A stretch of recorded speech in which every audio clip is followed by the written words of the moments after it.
Abram suas Bíblias no livro de Êxodo, capítulo 3. Então nós já estudamos 4 alianças. Estudamos a aliança edênica, que foi a de Deus com Adão no Éden.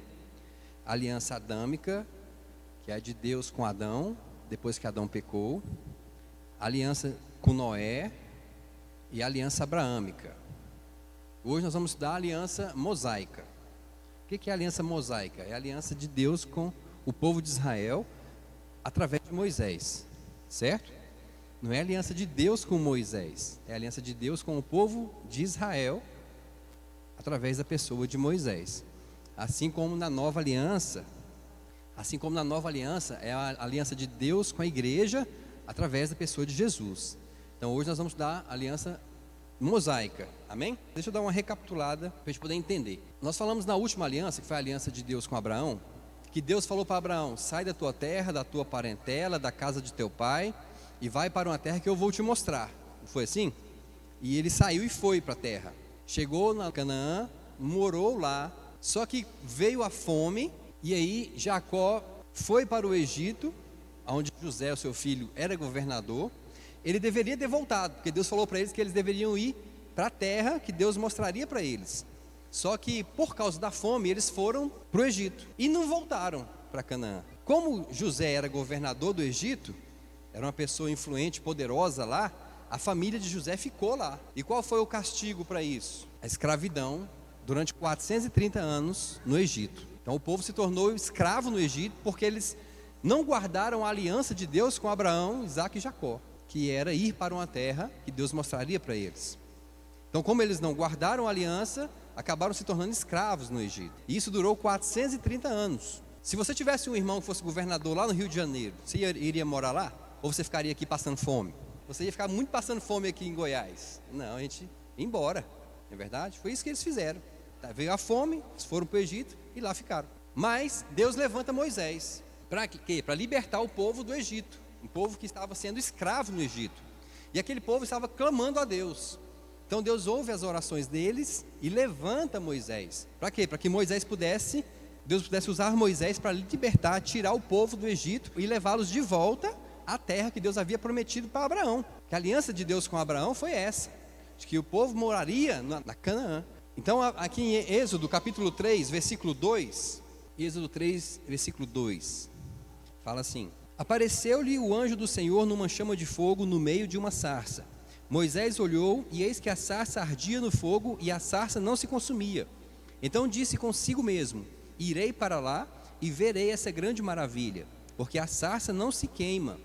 Vendo o Senhor que ele se voltava para ver Deus no meio da sarça, o chamou e disse: Moisés, Moisés. E ele respondeu: eis-me aqui. Deus continuou: não te chegues para cá, tira a sandália dos teus pés, porque o lugar em que estás é terra santa. Disse mais: eu sou o Deus de teu pai, de Abraão, o Deus de Isaque e o Deus de Jacó. Moisés escondeu o rosto porque temeu olhar para Deus. Disse ainda o Senhor: certamente vi a aflição do meu povo que está no Egito, e ouvi o seu clamor por causa dos seus exatores. Conheço-lhe o sofrimento, por isso desci a fim de livrá-lo da mão dos egípcios e para fazê-lo subir daquela terra a uma terra boa e ampla, terra que mana leite e mel, o lugar do cananeu, do eteu, do amorreu, do ferezeu, do eveu e do jebuseu. Então Deus aqui ele promete tirar o povo do Egito e levar o povo para Canaã, que é o lugar que Deus havia prometido para eles. Então Deus levanta Moisés. Qual era a intenção de Deus com o povo? Abram em Êxodo capítulo 19, versículos 5 e 6. Vamos ver a intenção de Deus com o povo de Israel. Agora, pois, se diligentemente ouvirdes a minha voz e guardardes a minha aliança, então sereis a minha propriedade particular dentre todos os povos, porque toda a terra é minha.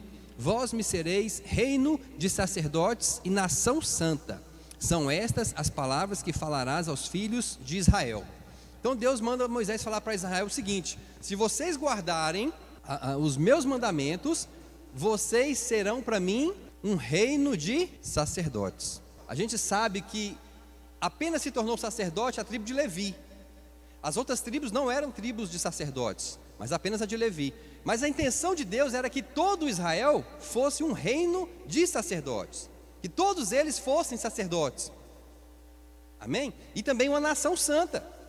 Mas isso não aconteceu, apenas a tribo de Levi se tornou uma tribo de sacerdotes. Agora, por que só a tribo de Levi se tornou uma tribo de sacerdotes?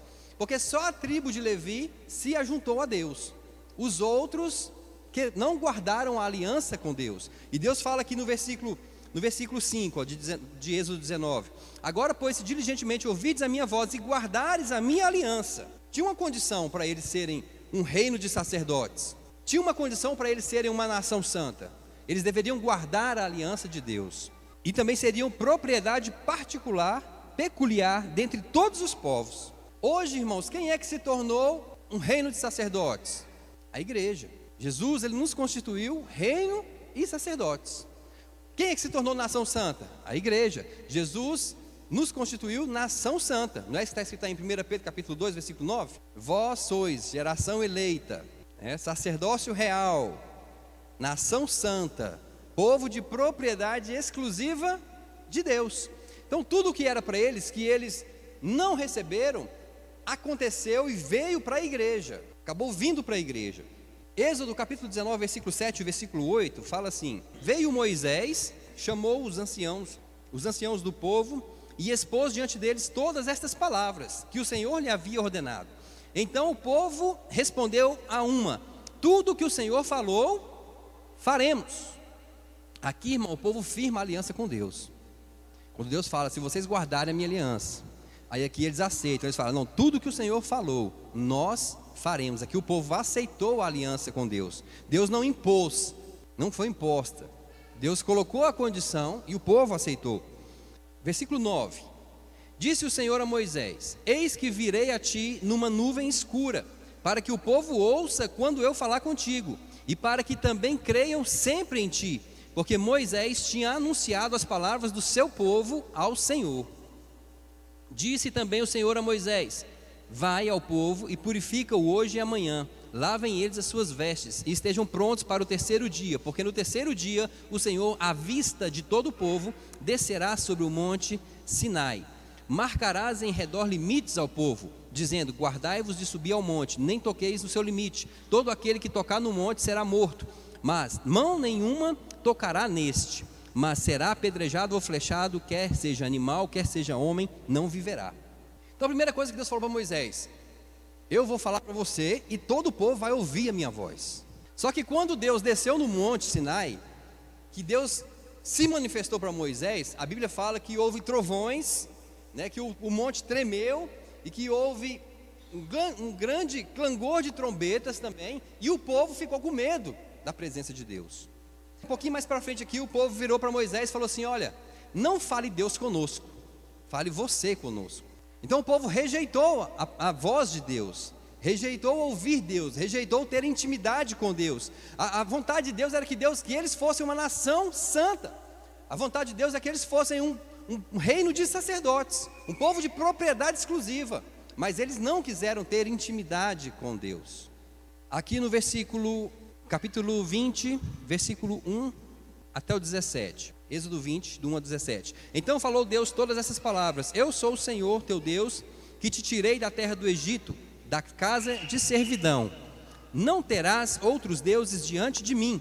Primeira coisa que Deus falou para eles: vocês não terão outros deuses diante de mim. E vocês sabem qual foi o primeiro pecado de Israel? Foi fazer um bezerro de ouro para adorar. Versículo 4: não farás para ti imagem de escultura, nem semelhança alguma do que há em cima nos céus, nem embaixo na terra, nem nas águas debaixo da terra. Então Deus aqui, ele vem e dá os 10 mandamentos para o povo de Israel.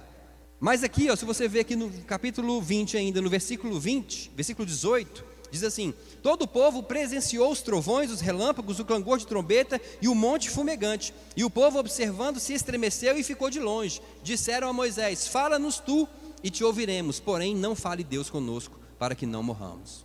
Respondeu Moisés ao povo: não temas, Deus veio para vos provar e para que o seu temor esteja diante de vós, a fim de que não pequeis. O povo estava de longe em pé, Moisés, porém, se chegou à nuvem escura onde Deus estava. Amém? Então aqui começa Deus dá a lei para Moisés. Então a primeira coisa que Deus deu para eles: os 10 mandamentos. Todos os 10 mandamentos Deus deu para eles. E depois começa uma série de leis. Olha só no capítulo 21, vamos passando rápido. Capítulo 21, fala assim no título, vamos ler só os títulos. Leis acerca dos servos, leis acerca da violência, leis acerca da propriedade, leis civis e religiosas, testemunho falso e a injúria, deveres dos juízes, o ano do descanso, o sábado, as 3 festas. Deus promete a posse da terra, a aliança de Deus com Israel. Aqui Deus vai firmar a aliança dele com Israel. Então Deus ele pega toda a lei e passa para Moisés, e Moisés passa para o povo. Aí aqui vai acontecer que eles vão firmar a aliança. Olha só, versículo 1, capítulo 24. Disse também Deus a Moisés: sobe ao Senhor, tu e Arão, e Nadab e Abiú, e 70 dos anciãos de Israel, e adorai de longe. Só Moisés se chegará ao Senhor, os outros não se chegarão, nem o povo subirá com ele. Veio, pois, Moisés e referiu ao povo todas as palavras do Senhor e todos os estatutos. Então todo o povo respondeu uma só voz: tudo o que o Senhor falou, faremos. Viu que aqui que o povo aceitou todas as leis? Tudo que Deus falou, eles aceitaram. Tudo que Deus falou, faremos. Moisés escreveu todas as palavras do Senhor, e tendo-se levantado pela manhã de madrugada, erigiu um altar ao pé do monte e 12 colunas, segundo as 12 tribos de Israel. E enviou alguns jovens dos filhos de Israel, os quais ofereceram ao Senhor holocaustos e sacrifícios pacíficos de novilhos. Moisés tomou metade do sangue e o pôs em bacias, e a outra metade aspergiu sobre o altar. E tomou o livro da aliança e o leu ao povo. E eles disseram: tudo o que falou o Senhor, faremos e obedeceremos. Então tomou Moisés aquele sangue e o aspergiu sobre o povo, e disse: eis aqui o sangue da aliança que o Senhor fez convosco a respeito de todas estas palavras. Então a aliança que Deus firmou com o povo de Israel foi uma aliança também de sangue. Depois que o povo aceitou o que Deus propôs, o que aconteceu? O sangue dos animais foi aspergido sobre o povo, e todo o povo foi lavado pelo sangue dos animais. Então essa aliança, a lei, também foi uma aliança firmada com base em sangue, mas em sangue de animais, certo? A lei, irmãos, a Bíblia fala que ela é uma sombra da nova aliança. Ela não é a nova aliança, ela é uma sombra da nova, ela aponta para a nova aliança. Nós vamos ver muitas coisas aqui hoje.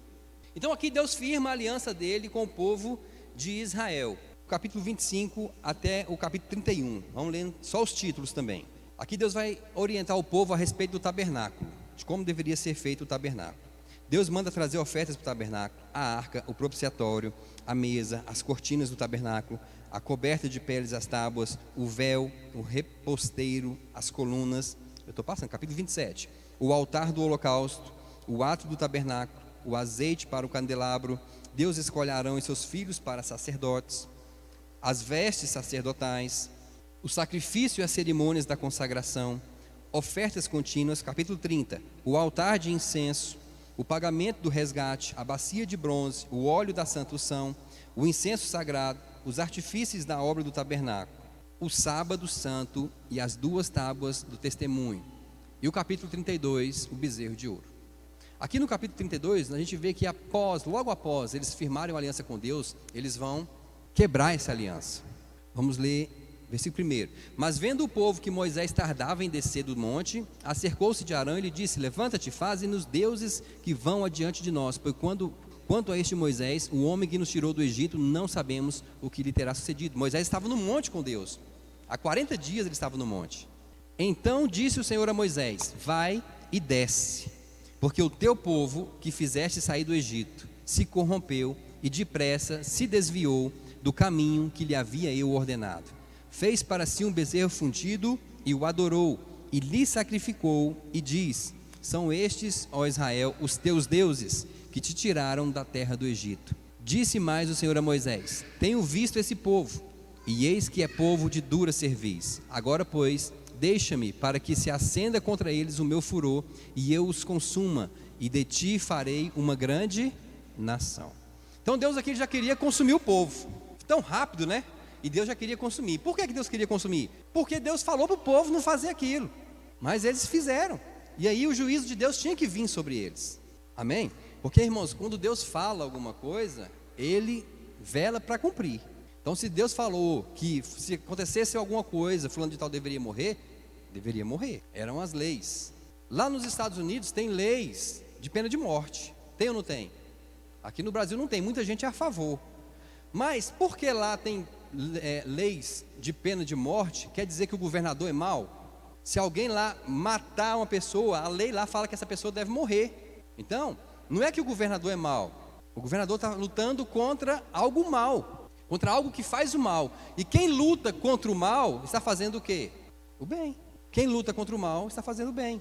Onde estão as leis? No livro de Levítico, no livro de Êxodo, no livro de Deuteronômio. Se você ler esses 3 livros, você vai ler todas as leis que Deus deixou para o povo de Israel.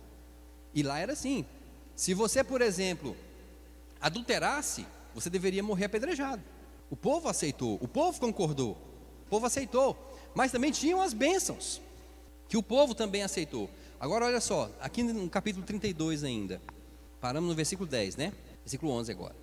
Moisés, porém, suplicou ao Senhor, seu Deus, e disse: por que se acende, Senhor, a tua ira contra o teu povo, que tiraste da terra do Egito com grande fortaleza e poderosa mão? Por que hão de dizer os egípcios, com maus intentos os tirou, para matá-los nos montes e para consumi-los da face da terra? Torna-te do furor da tua ira e arrepende-te deste mal contra o teu povo.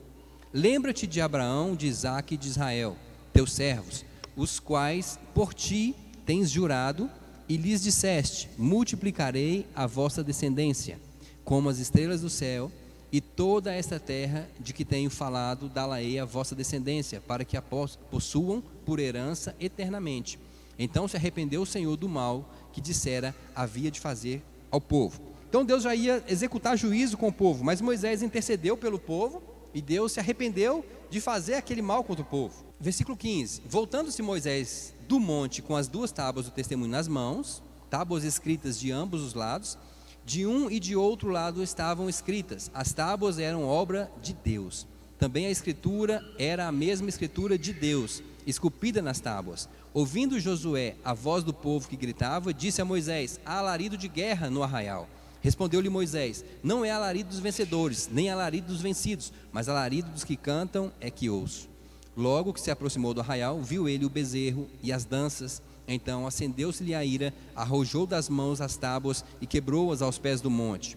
E pegando no bezerro que tinha feito, queimou e o reduziu ao pó, que espalhou sobre a água e deu de beber aos filhos de Israel. Depois perguntou Moisés a Arão: que te fez esse povo que trouxeste sobre ele tamanho pecado? Respondeu-lhe Arão: não se acenda a ira, meu senhor. Tu sabes que o povo é propenso para o mal, pois me disseram: faze-nos deuses que vão adiante de nós, pois quanto a este Moisés, o homem que nos tirou da terra do Egito, não sabemos o que lhe terá acontecido. Então eu lhe disse: quem tem ouro, tira-o, derramam, e o lancei no fogo, e saiu esse bezerro. Arão ainda dá uma de espertinho, né? Pegou o ouro, jogou no fogo e saiu um bezerro. Não foi eles que fizeram o bezerro, não. Então aqui, irmãos, a gente vai ver agora no versículo 25. Olha só o que eu falei. Vendo Moisés que o povo estava desenfreado, pois Arão o deixara à solta para vergonha no meio dos seus inimigos, pôs-se em pé à entrada do arraial e disse: quem é do Senhor, vem até a mim. Aqui está o segredo. Moisés viu que o povo estava desenfreado, e ele falou assim: quem é do Senhor, fique do meu lado. Aí olha só, se ajuntaram a ele todos os filhos de Levi, aos quais disse: assim diz o Senhor, o Deus de Israel, cada um cinja a espada sobre o lado, passai e tornai a passar pelo arraial de porta em porta, e mate cada um a seu irmão, cada um a seu amigo, cada um a seu vizinho. E fizeram os filhos de Levi segundo a palavra de Moisés. E caíram do povo naquele dia uns 3.000 homens, pois Moisés dissera: consagrai-vos hoje ao Senhor, cada um contra seu filho e contra seu irmão, para que ele vos conceda hoje a bênção. Por isso que a tribo de Levi, irmãos, foi escolhida a tribo de sacerdotes, porque só eles ficaram do lado de Deus. O restante do povo de Israel não quiseram ficar do lado de Deus.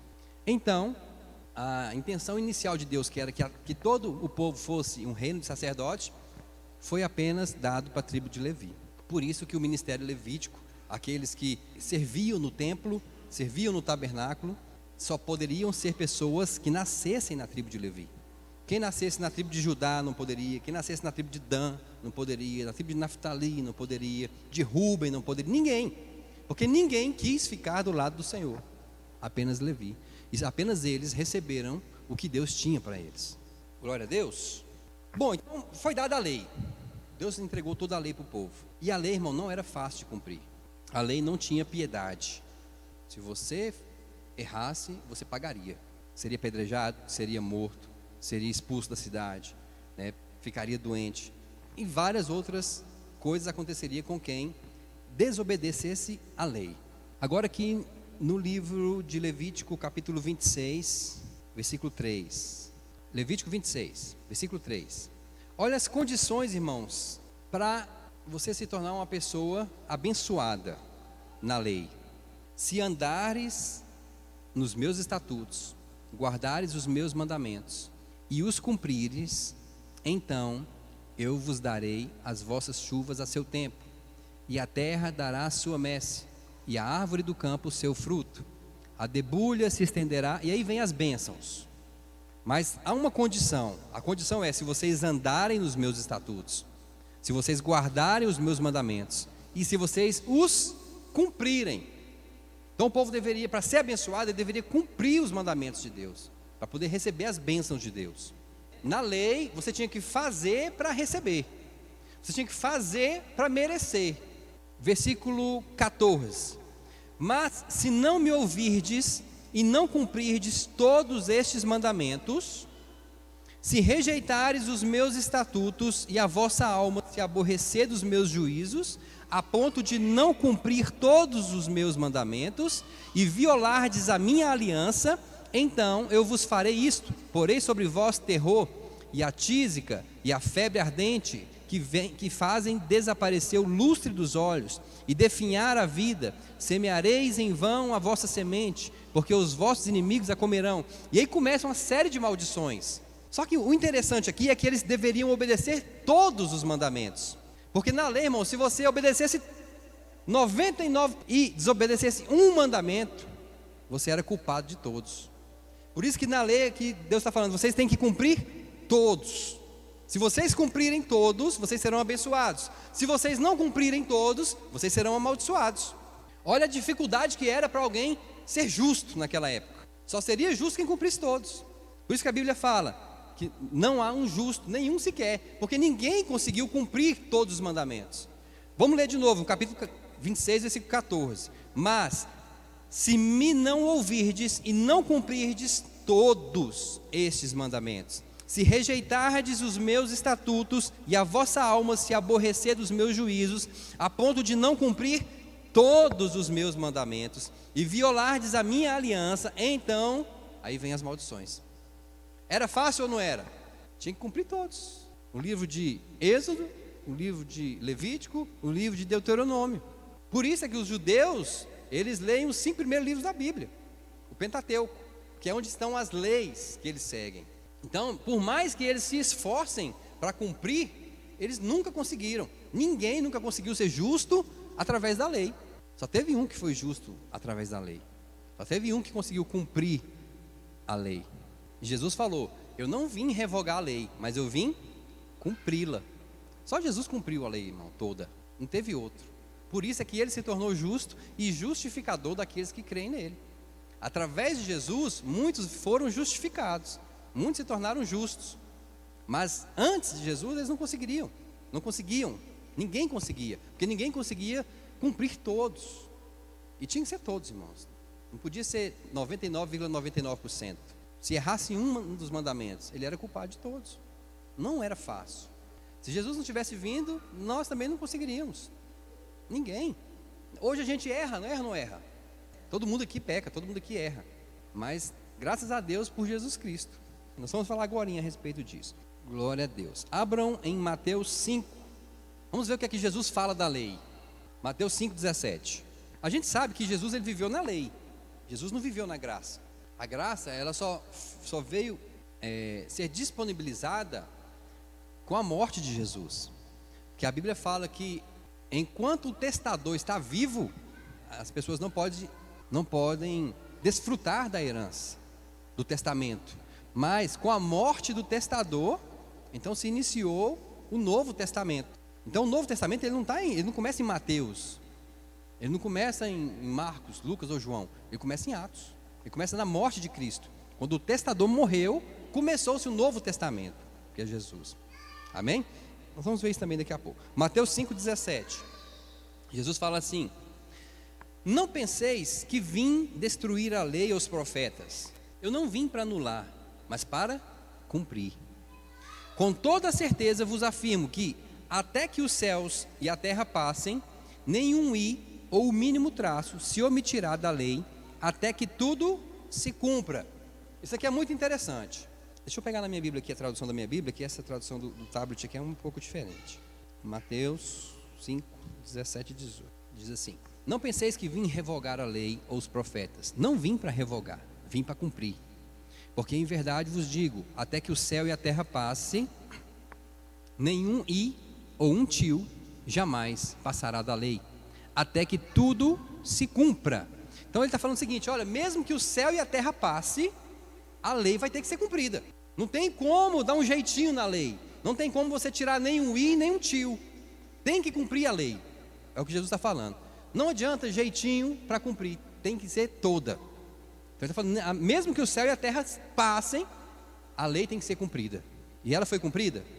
Foi, por Jesus. Lucas 16:16. A lei e os profetas vigoraram até João. Desde esse tempo vem sendo anunciado o evangelho do reino de Deus, e todo homem se esforça por entrar nele. E é mais fácil passar o céu e a terra do que cair um tio sequer da lei.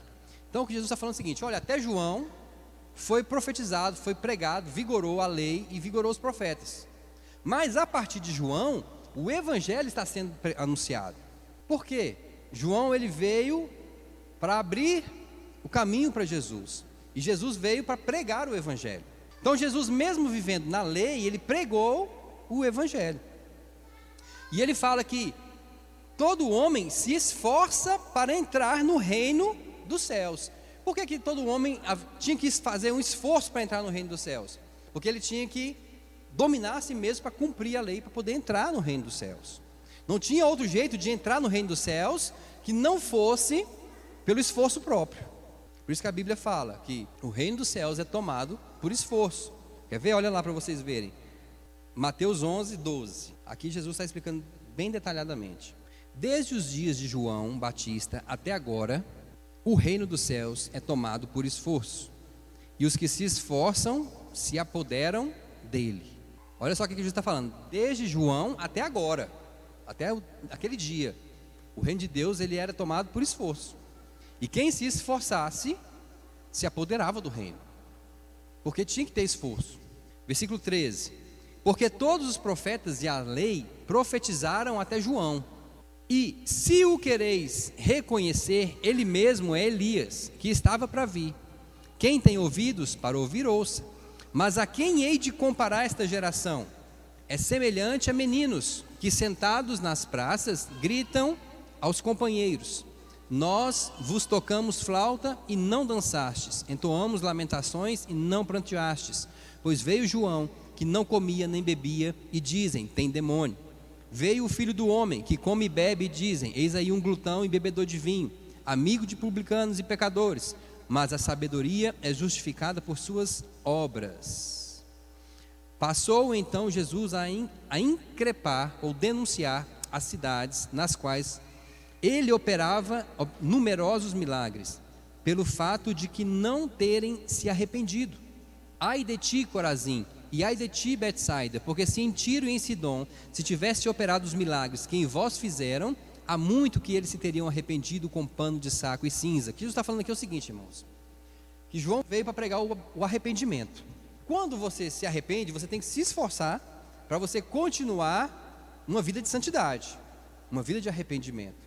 Então ele fala que ele começa a denunciar as cidades que ele fez os milagres e que não se arrependiam. E ele denuncia e fala, ai de ti, Corazim, ai de ti, Betsaida, porque se em Tiro e em Sidom se tivessem operado os milagres que em vós se fizeram, há muito que elas se teriam arrependido com pano de saco e cinza. Versículo 22. E contudo vos digo, no dia de juízo haverá menos rigor para Tiro e Sidom do que para vós outros. Tu, Cafarnaum, elevar-te-ás porventura até o céu? Descerás até o inferno? Porque se em Sodoma se tivessem operado os milagres que em ti se fizera, teria ele permanecido até o dia de hoje. Está vendo? Não era só se arrepender, era arrepender e permanecer. Se lá em Sodoma, aquela cidade que a gente viu, que onde o povo era completamente depravado, se tivesse acontecido os milagres que lá aconteceram, eles teriam se arrependido. E eles teriam continuado em arrependimento. Aqui está falando. Versículo 24. Digo-vos, porém, que menos rigor haverá no dia do juízo para com a terra de Sodoma do que para contigo. Versículo 25. Por aquele tempo exclamou Jesus: graças te dou, ó Pai, Senhor do céu e da terra, porque ocultastes estas coisas aos sábios e instruídos, e a revelastes aos pequeninos. Aqui Jesus está falando a respeito do Evangelho. Sim, ó Pai, porque assim foi do teu agrado. Tudo me foi entregue por meu Pai. Ninguém conhece o Filho, senão o Pai. E ninguém conhece o Pai, senão o Filho, e aquele a quem o Filho o quiser revelar. Versículo 28. Vinde a mim, todos os que estáis cansados e sobrecarregados, e eu vos aliviarei. Cansados e sobrecarregados de quê, irmãos? De tentar cumprir a lei. Todos que estivessem cansados e sobrecarregados, que fossem até Jesus. Aí ele continua, ó: tomai sobre vós o meu jugo e aprendei de mim. Aqui Jesus está falando que as coisas agora estão mudando da lei para o Evangelho. E eles estavam cansados de tentar obedecer à lei, que eles fossem até Jesus. Porque em Jesus, eles encontrariam um jugo suave. E Jesus fala: aprendei de mim. Agora as coisas mudam, ele fala: aprendei de mim, que eu agora anuncio o Evangelho para vocês. Porque sou manso e humilde de coração, e achareis descanso para as vossas almas. Então o povo, irmão, eles não conseguiam. E aquilo era um peso para a alma deles. Então Jesus, ele apresenta o Evangelho e fala: venham a mim, e vocês vão encontrar descanso para as vossas almas. Porque o meu jugo é suave e o meu fardo é leve. Então Jesus está falando: olha, parem com seus esforços próprios.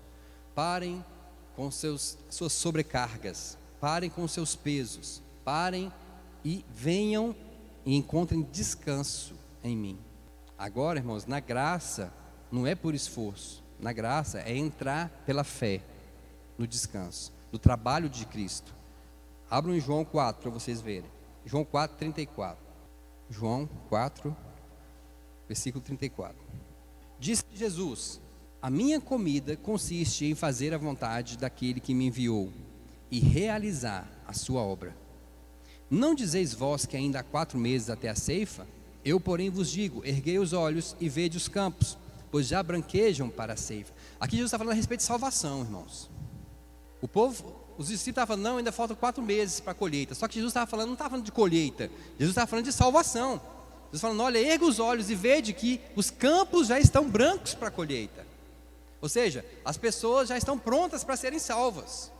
E ele continua, versículo 36. O ceifeiro recebe desde já a recompensa e entesoura o seu fruto para a vida eterna. E desarte se alegram tanto o semeador como o ceifeiro.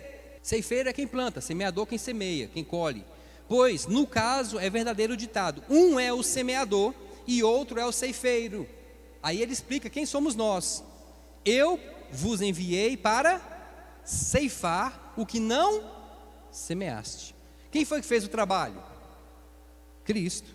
A salvação veio por ele.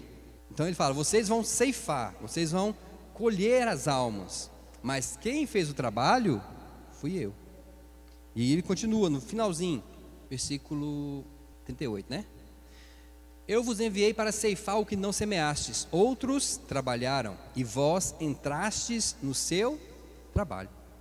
Jesus está falando o seguinte: entrem no meu trabalho, a obra é minha. Não são as obras de vocês que vão trazer salvação, é o que Cristo está falando, mas a minha obra traz salvação. Apenas entrem no meu trabalho e descansem no meu trabalho. Então quem fez tudo, irmãos, foi Cristo. E a gente, pela fé, é salvo. Pela graça, somos salvos. Não é por obras. Só que a gente acha que tem que fazer para merecer, como na lei. Na lei tinha que fazer para ser, tinha que fazer para merecer. Na graça não, a gente tem que crer para ser salvo. Amém? Porque a salvação vem por meio da fé, não por meio de obras. Aleluias. Hebreus 4, versículo 1. Temamos, portanto, que, sendo-nos deixada a promessa de entrar no descanso de Deus, suceda parecer que algum de vós tenha falhado. Olha só, o que ele está falando aqui é o seguinte: você acha que você não está conseguindo ser salvo por si próprio, você não entrou no trabalho, no descanso de Deus, porque também a nós foram anunciadas boas novas, como se deu com eles, mas a palavra que ouviram não lhes aproveitou, visto não ter sido acompanhada pela fé naqueles que a ouviram. Nós, porém, que cremos, entramos no descanso, conforme Deus tem dito: assim jurei na minha ira, não entrarão no meu descanso, embora certamente as obras estivessem concluídas desde a fundação do mundo, porque em certo lugar assim disse, no tocante ao sétimo dia, e descansou Deus no sétimo dia de todas as obras que fizera, e novamente no mesmo lugar não entrarão no meu descanso, visto, portanto, que resta entrarem alguns nele, e que por causa da desobediência não entraram aqueles aos quais anteriormente foram anunciadas boas novas. De novo, determina certo dia, hoje, falando por Davi, muito tempo depois, segundo antes fora declarado: hoje, se ouvirdes a sua voz, não endureçais o vosso coração. O que Deus está falando aqui, que a Bíblia está falando aqui é o seguinte: que muitos não entraram no descanso, que era a terra prometida, porque eles não creram, porque eles desobedeceram. A palavra que eles ouviram não foi acompanhada de fé, eles foram incrédulos, por isso que eles morreram no deserto. Mas ele fala que nós, os que cremos, é que entramos no descanso. Então, quando a gente creu em Cristo, a gente entra na obra de Cristo. A salvação não é mérito nosso, tudo que a gente recebe não é mérito nosso, foi Ele que fez. A gente está apenas colhendo o que Ele plantou. Amém? O que é a justiça própria? Eu mereço isso. É igual eu falei uma vez aqui, quando aquele e eu vimos uma mulher que havia jogado a criança no lixo. Nós falamos assim: Deus, nós te servimos tanto tempo e o Senhor não nos dá um filho. Ou seja, a minha justiça, eu faço e o Senhor não me dá, e o Senhor dá para uma mulher dessa. Isso é justiça própria, quando você acha que você merece. E muitos de nós temos vivido nas igrejas hoje, na lei, querendo fazer para merecer. Eu tenho que fazer um sacrifício para eu receber de Deus. Eu tenho que fazer para eu poder ter. Eu tenho que fazer para eu ser abençoado. Eu tenho que ir daqui em Trindade a pé. Eu tenho que fazer um sacrifício Não, irmãos, o sacrifício Jesus fez. Você apenas entra no descanso em obediência. Então quer dizer que a gente pode viver uma vida deliberada no pecado? Não. Eu vou mostrar daqui a pouco também, por que não? Então, quando Cristo morreu na cruz, Ele disse o quê? Está consumado, está terminado, está feito. Continuando aqui em Hebreus capítulo 4, versículo 8. Ora, se Josué lhe houvesse dado descanso, não falaria posteriormente a respeito de outro dia. Portanto, resta um repouso para o povo de Deus. Porque aquele que entrou no descanso de Deus, também ele mesmo descansou de suas obras, como Deus das suas. Está vendo? Quando você entra no descanso de Deus, não é o seu esforço mais que vai te dar a salvação. Você agora descansou das suas obras. Nós não somos salvos pelas boas obras que praticamos. Fala assim: eu não sou salvo pelas boas obras que eu pratico, mas eu sou salvo para as boas obras. Então você não é salvo pelas boas obras, mas você é salvo para as boas obras. Amém? Eu vou mostrar daqui a pouco um versículo que vai mostrar isso aí direitinho. Versículo 11, olha o esforço que você tem que fazer aqui, ó. Um esforço. Esforcemo-nos, pois, por entrar naquele descanso, a fim de que ninguém caia, segundo o mesmo exemplo de desobediência. Qual que é o esforço que eu tenho que fazer? De crer. É fácil? Não é, porque a nossa justiça própria, ela fala muito alto dentro de nós. Então você tem que se esforçar para entrar no descanso. Não é esforçar fazendo obra, mas você tem que se esforçar para descansar, para ter fé e descansar em Deus. Amém? Deus sabe se o que você está fazendo é pela sua justiça própria ou se é pela justiça de Deus. Agora abre em Efésios 2:8. Irmãos, por que muitas pessoas desistem de servir a Deus? Porque elas se baseiam na sua própria justiça. Porque pela graça sois salvos, mediante a fé. E isso não vem de vós, está vendo? Não vem de vocês. É dom, é um presente de Deus. Não de obras, para que ninguém se glorie, pois somos feitura dele, criados em Cristo Jesus para as boas obras, as quais Deus de antemão preparou para que andássemos nelas. Está vendo? Você não é salvo pelas boas obras, mas para as boas obras. Amém? Então, toda condenação que você coloca sobre você, você não está fazendo nada mais, nada menos que colocando a sua justiça própria maior, falando mais alto do que a justiça de Deus, que é Jesus Cristo. E muitas pessoas desistem de Deus, da caminhada com Cristo, porque elas se julgam, se condenam e saem da igreja. Muitas pessoas que se desviam é porque elas próprias se condenam, elas próprias se julgam, elas acham que não merecem e saem.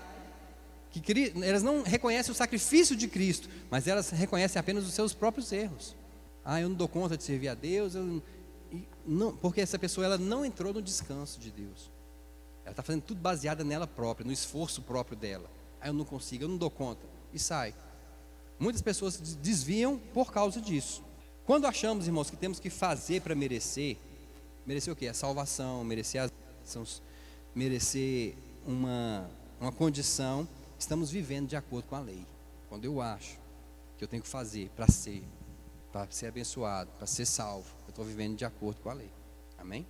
Mas quando eu creio que Jesus cumpriu tudo, Jesus cumpriu a obra da lei, e que pela fé eu sou salvo, sou abençoado, sou justificado, então estou vivendo a graça de Deus. Abram aí Hebreus capítulo 7, estão quase terminando, versículo 11.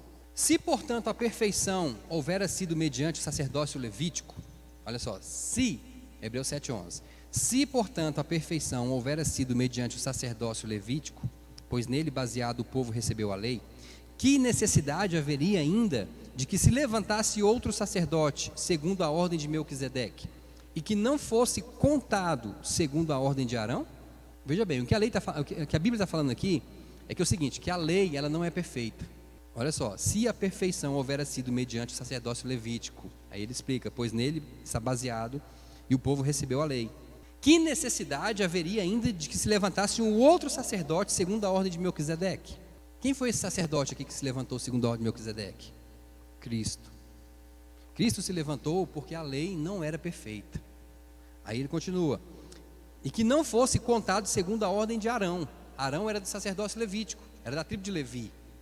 Mas Jesus ele foi da tribo de Levi? Jesus era levita? Não, Jesus era judeu, da tribo de Judá. Lembra do leão da tribo de Judá? Jesus era da tribo de Judá. Jesus não poderia ser sacerdote, irmãos. Só quem poderia ser sacerdote era da tribo de Levi. Mas Jesus não foi sacerdote segundo a ordem da tribo de Levi. Jesus foi sacerdote segundo a ordem de Melquisedeque. Quem foi Melquisedeque? Um tipo de Cristo. Um sacerdote que recebeu o dízimo de Abraão. Um sacerdote eterno. Foi segundo ele que Jesus se tornou sacerdote. Segundo a ordem dele. Não foi segundo a ordem da tribo de Levi. Jesus nem poderia, segundo a ordem de Levi, ser sacerdote. E ele continua, versículo 12. Pois quando se muda o sacerdócio, necessariamente há também mudança de lei. Ou seja, mudou o sacerdócio da tribo de Levi para Jesus Cristo. Então a lei também tem que mudar. Não podemos mais viver o sacerdócio da tribo de Levi. Agora nós somos sacerdotes segundo Jesus Cristo. Então quando na igreja você vê a pessoa falando assim, os levitas venham aqui. Aqui não tem nenhum levita, irmão. Nenhum de nós somos levitas. Nós somos sacerdotes segundo a ordem de Cristo, que recebeu o sumo sacerdócio segundo a ordem de Melquisedeque. Não tem ninguém aqui que é levita. Mas eu estou no louvor da igreja, eu sou levita. Não, você é sacerdote segundo Cristo. Cristo nos tornou reino e sacerdotes. Nós somos sacerdotes reais. Versículo 13. Então ele fala que há necessidade de mudança de lei. Quando muda o sacerdócio, há necessidade de mudança de lei. Por isso que na graça são outras leis. E continua, versículo 13: porque aquele de quem são ditas estas coisas pertence a outra tribo, da qual ninguém prestou serviço no altar. Jesus era da tribo de Judá, ninguém havia prestado serviço no altar. Pois é evidente que nosso Senhor procedeu de Judá, da tribo a qual Moisés nunca atribuiu sacerdotes. E isto é ainda muito mais evidente quando, à semelhança de Melquisedeque, se levanta outro sacerdote, constituído não conforme a lei de mandamento carnal, mas segundo o poder de vida indissolúvel, porquanto se testifica: tu és sacerdote para sempre, segundo a ordem de Melquisedeque. Portanto, por um lado se revoga a anterior ordenança, por causa da sua fraqueza e inutilidade, pois a lei nunca aperfeiçoou coisa alguma. Ninguém, irmão, se tornou santo pela lei, ninguém se tornou justo pela lei. Por isso que foi revogada a lei. Jesus Cristo, quando morreu, a lei foi revogada. Ele fala aqui no versículo 18: portanto, por um lado se revoga a anterior ordenança, por causa da sua fraqueza e inutilidade, pois a lei nunca aperfeiçoou coisa alguma. E por outro lado, se introduz esperança superior, pela qual nos chegamos a Deus. Amém? Então, mudou o sacerdócio, mudou as leis também. E essas leis de Cristo nós vamos ver quando a gente estudar sobre a graça. Que hoje nós estamos falando apenas sobre a lei de Moisés, certo? Hebreus 8, versículo 6, fala assim: agora, com efeito, obteve Jesus ministério tanto mais excelente, quanto é ele também mediador de superior aliança, instituída com base em superiores promessas. Está vendo que a aliança agora é superior e as promessas também são superiores? Porque se aquela primeira aliança tivesse sido sem defeito, de maneira alguma estaria sendo buscado lugar para uma segunda. E de fato, repreendendo-os, diz: eis aí vem dias, diz o Senhor, e firmarei nova aliança com a casa de Israel e com a casa de Judá, não segundo a aliança que fiz com seus pais, no dia em que os tomei pela mão para os conduzir até fora da terra do Egito, pois eles não continuaram na minha aliança. Está vendo que eles quebraram a aliança com Deus? E não atentei para eles, diz o Senhor, porque esta é a aliança que firmarei com a casa de Israel depois daqueles dias, diz o Senhor. Na sua mente imprimirei as minhas leis, também sobre o seu coração as inscreverei, e eu serei o seu Deus, e eles serão o meu povo. E não mais ensinará jamais cada um ao seu próximo, nem cada um ao seu irmão, dizendo: conhece o Senhor, porque todos me conhecerão, desde o menor deles até o maior. Pois para com as suas iniquidades usarei de misericórdia, e dos seus pecados jamais me lembrarei. Quando ele diz nova, torna antiquada a primeira. Ora, aquilo que se torna antiquado e envelhecido está prestes a desaparecer. Amém? Então Cristo, irmãos, ele veio trazer a nova aliança para nós, para que nós não pudéssemos mais viver na lei. O que é a lei? Resumindo: fazer para merecer, fazer para ser, fazer para ter. Isso é a lei. A graça fala o seguinte, que nós, ao crermos em Cristo, já somos salvos. Na lei, para ser salvo, você tinha que cumprir toda a lei. Mas na graça, você creu em Cristo, você já é salvo pela fé. Na lei, para você ser abençoado, você tinha que cumprir todos os mandamentos. Na graça, quando você crê, você já é abençoado com toda sorte de bênçãos espirituais nas regiões celestes, em Cristo Jesus. Na lei, para você ser santo, para você ser justo, você tinha que cumprir toda a lei. Na graça, você creu em Jesus e Ele já te tornou santo, justo. Está vendo que a diferença é fazer, mas não quer dizer que nós não tenhamos que fazer. Não quer dizer que eu aceitei Jesus, agora eu estou salvo. Não é isso. Muitas igrejas aí pregam que uma vez salvo, salvo para sempre. Você creu, Jesus está salvo, acabou, irmão. Você pode aprontar, fazer o que você quiser, que você está salvo. Será que é assim? Eu vou mostrar aqui só um trecho. Daqui a pouquinho eu mostro. Vamos ler aqui Hebreus 9:15. Hebreus 9:15 até o 17. Por isso mesmo, ele é o mediador da nova aliança, a fim de que, intervindo a morte para a remissão das transgressões que havia sobre a primeira aliança, recebam a promessa da eterna herança aqueles que têm sido chamados. Porque onde há testamento, é necessário que intervenha a morte do testador, pois um testamento só é confirmado no caso de mortos, visto que de maneira nenhuma tem força de lei enquanto vive o testador. E quando foi que Jesus morreu? Na cruz. Então, quando é que começou a nova aliança, o Novo Testamento? Após a morte de Cristo. O Novo Testamento não é Mateus, Marcos e Lucas. O Novo Testamento é após a morte de Cristo. Ele anunciou o Evangelho, mas só veio a se cumprir com a sua morte. Amém? Jesus viveu na lei, na época da lei. Jesus veio para cumprir a lei. Aleluias. Hebreus 10:1.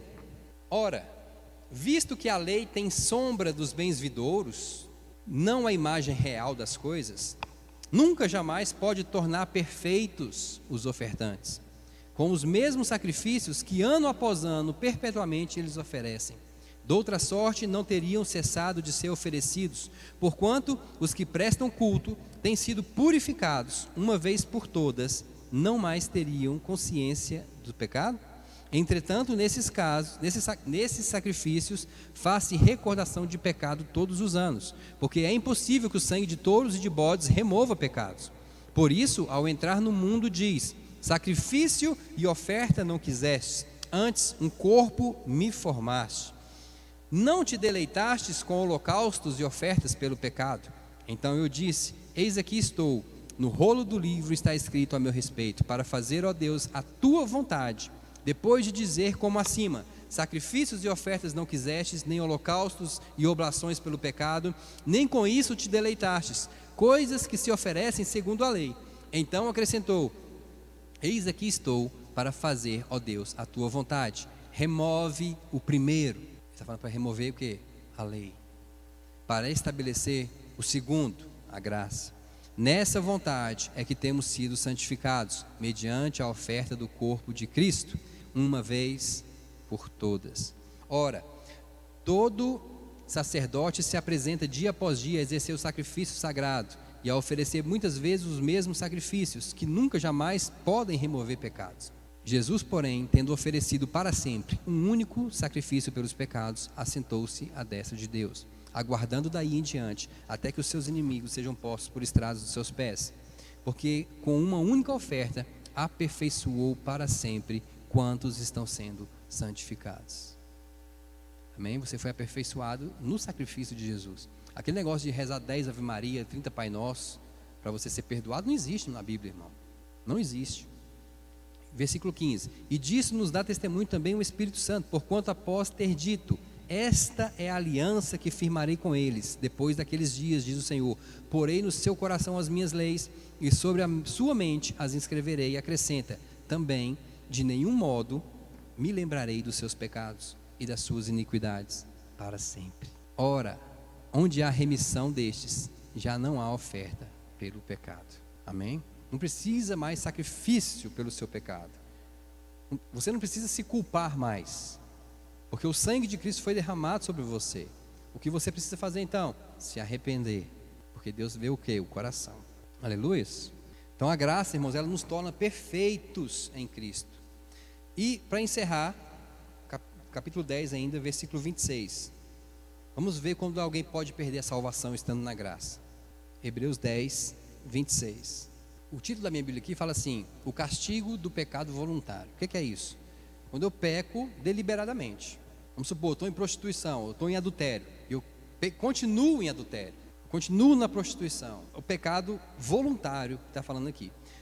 Porque se vivermos deliberadamente em pecado, depois de termos recebido o pleno conhecimento da verdade, já não resta sacrifício pelos pecados.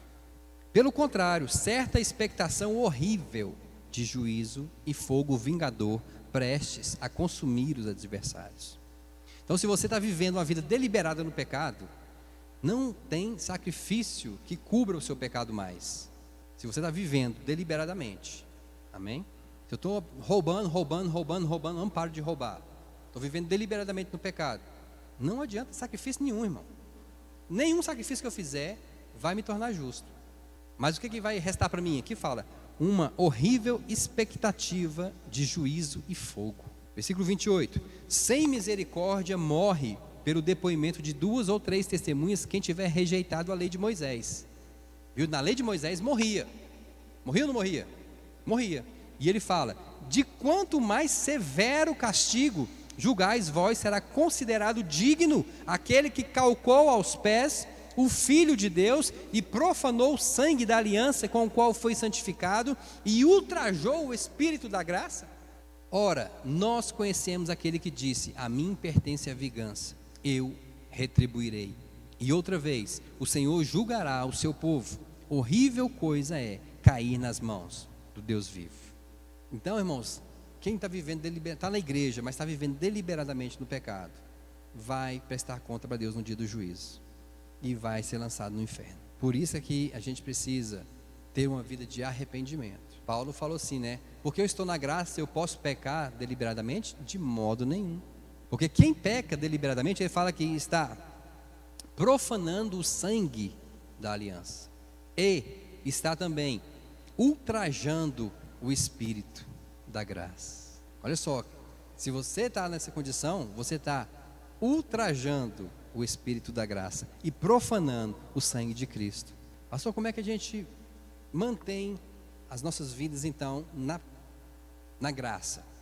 Primeiro, não vivendo a lei, não querendo ser merecedor, mas vivendo uma vida de acordo com a obra de Cristo e não com a sua. Depois, se arrependendo dos pecados e não voltando a praticá-los. Pode acontecer de voltar? Pode, mas não viva deliberadamente nele. Se arrependa e procure mudança. Amém? Para que você não venha estar no dia do juízo lá. Nós hoje não somos salvos pelas obras, somos salvos pela fé, pela graça. Pela graça sois salvos, mediante a fé. Amém? Isso não vem de vós, é dom de Deus. Vamos ficar em pé? Na próxima aula vamos falar o que Paulo mais combateu na Bíblia. Foi a mistura da graça com a lei. A coisa que Paulo mais combateu. Porque os crentes daquela época, como eles viviam na lei, eles queriam misturar a lei com a graça. Queriam que fossem circuncidados. Aceitou Jesus, mas tem que circuncidar, né? Então Paulo ele começa a combater vários fatores de mistura. E a Bíblia fala assim que Deus está a ponto de vomitar os mornos. Quem são os mornos? É aqueles que não são nem lá nem cá. Amém? Pai, nós te louvamos, nós te adoramos, nós agradecemos ao Senhor. Que o Senhor possa abençoar cada um de nós.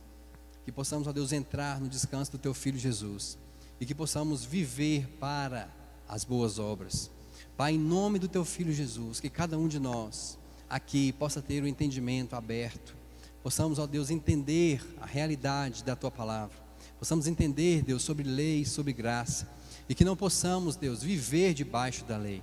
Nós sabemos, Deus, que não precisamos de coisas vendidas por muitos pastores aí para sermos abençoados. Não precisamos de vassoura ungida, não precisamos de nada dessas coisas, mas nós já somos abençoados em Cristo Jesus.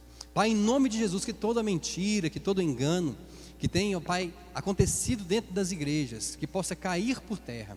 Em nome de Jesus Cristo, nós cremos, ó Deus, que somos salvos, nós cremos que somos abençoados, nós cremos, ó Deus, que somos mais que vencedores, nós cremos que não há condenação sobre as nossas vidas, mas nós, Deus, também temos que viver pela fé, temos que viver uma vida em obediência à tua palavra. Nós também temos, ó Pai, os nossos deveres, as nossas obrigações, que é, Deus, não viver uma vida deliberada no pecado. Sim, Deus, em nome do teu Filho Jesus, que possamos, ó Pai, cada um de nós vivermos pela fé, em nome do Filho Jesus.